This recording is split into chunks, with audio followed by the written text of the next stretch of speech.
Unë kam folur jo pak, po disa herë, lidhur me problemet e qarkullimit rrugor dhe parandalimin e shumë ngjarjeve që vijnë si rrëdhojë përdorimit të mjeteve në rrugë, kur nuk respekton rregullat dhe pas herë kemi pasoja.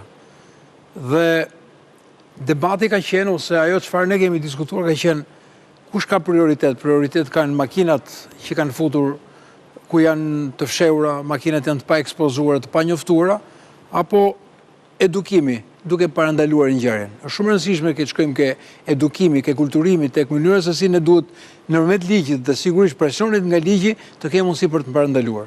Për shembull, në qoftë se marrim Italinë, ju morët Greqinë, mund të marrim shumë vende të tjera.